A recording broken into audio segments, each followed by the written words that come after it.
Yo, what is really good, my dudes? Today is Monday, June 4th, 2018, and we got another RuneScape update for y'all. So today we see the release of the Menaphos birthday celebration. So without any further ado, let's jump right into the video. Let's go. Cats is the illest. What you talking about, Willis? Alright guys, before we get started, a little bit of backstory. Menaphos came out 1 year ago, June 5th, 2017, and we got a bunch of new things commemorating that 1 year. So, first off, if you log in anytime this week, you'll be given a Menaphos birthday gift box. Opening the gift box will give you a Magister teleport tablet and a free untradeable key of the crossing, 20 feathers of mots, and a large Menaphite gift offering. In addition to receiving this gift, you'll see a spawn rates for both soul obelisks and corrupted scarabs will be doubled throughout the entire month of June up until July 4th. Not only that, we have increased reputation gain rates. So from now on, after completing the Jack of Spades quest, you now have a 1.25 times reputation boost. And this will be further increased with every quest you complete in the Menaphos area. So Crocodile Tears will see a 1.5 times modifier, Our Man in the North 1.75 times, and finally Fight Club for 2 times the reputation gain rate. In addition to that,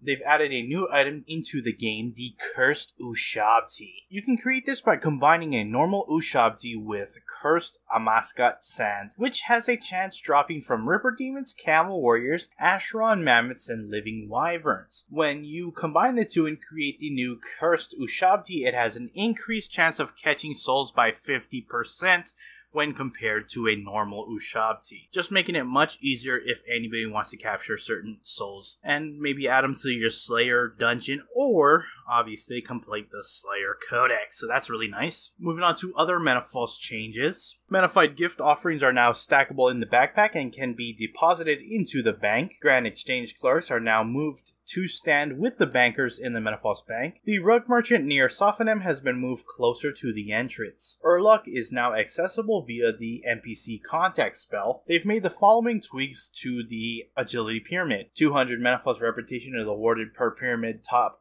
handed into Simon Templeton. Handing in more than one pyramid top to Simon Templeton without Elite Dungeons achievement completed will now award the correct amount of coins.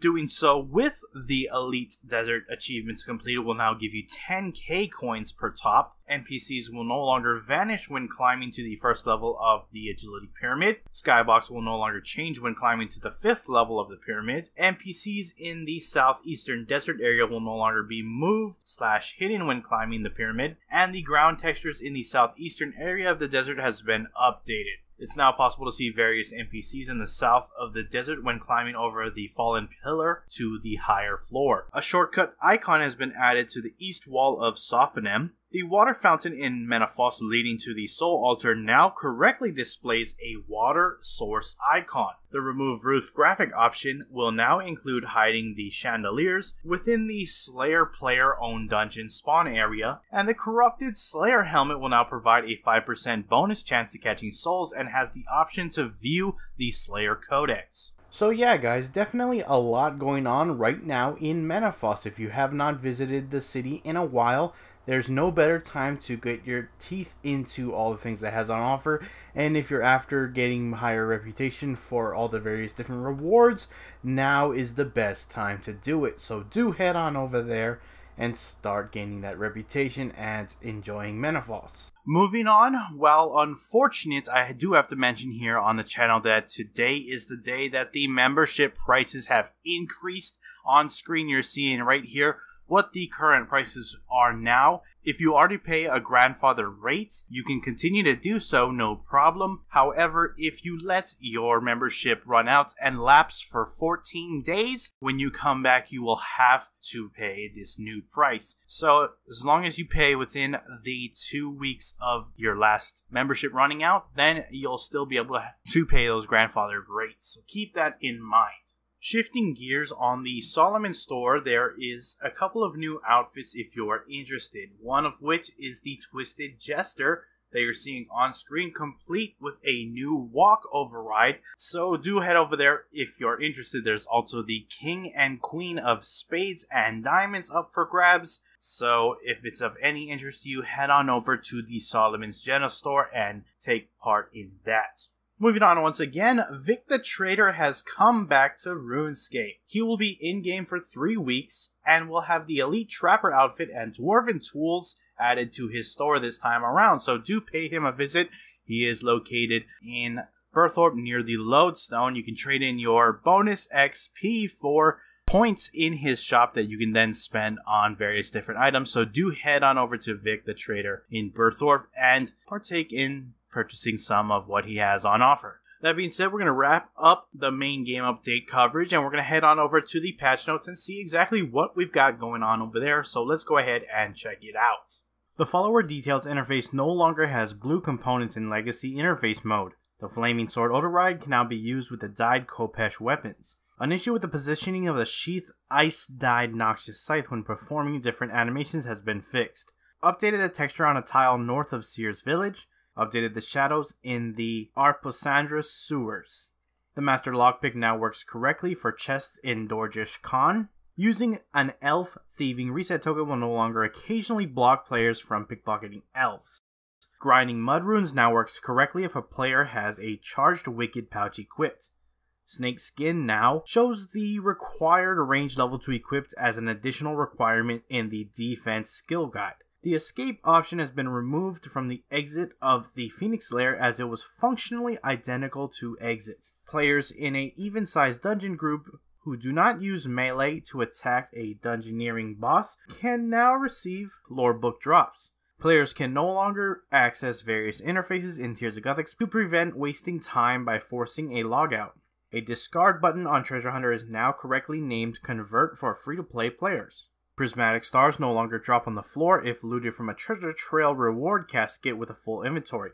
It's now possible to start Edgar's Ruse with only the pre-reworked variant of Druidic Ritual completed. The world map marker for Druidic Ritual is now in the correct place when setting it as an active quest. Crafting Dragon Leather Boots no longer counts towards the Craft Dragon Leather Vambrace's daily challenge. Here are some changes made to Solak. The minimum and maximum amount of Reaper kills assigned for Solak has been lowered. The life points of the manifests of Aerith Door on Phase 4 of Solak Group Mode in the overworld has been lowered from 45k to 25k. Another magical mushroom has appeared near the Fairy Ring in the Lost Grove, which acts as a shortcut down from the hill. An option to exit the arena before the fight has started has been added to Solak. The Burst of Nature attack will no longer deal damage to players at the end of Phase 4 if Solak has been killed. A purple Spotonym that plays around Solak will now clear at the start of the next attack. Solak will no longer attempt to insta-kill players who have left a previous Solak fight and entered a fresh battle. Weapon Poison now tracks correctly when dealing the final blow to Solak's limbs.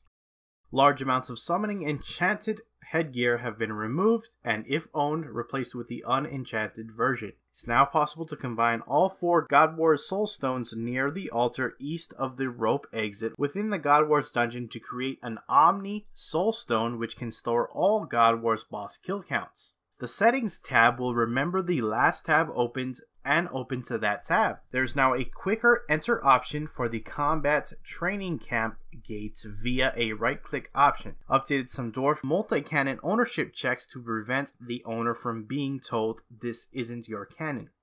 Changed the tooltip on the special attack for some god swords to reflect their actual damage percentage. Godbook special attacks no longer carry over damage at the end of a player duel. The option to reset personal best hard score times for bosses that don't have a hardcore mode has been removed.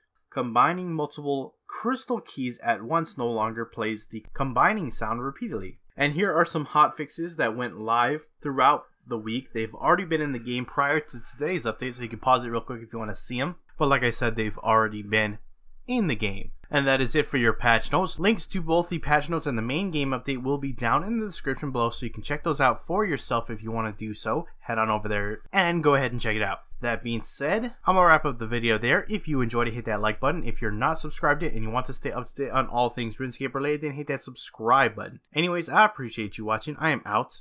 Peace.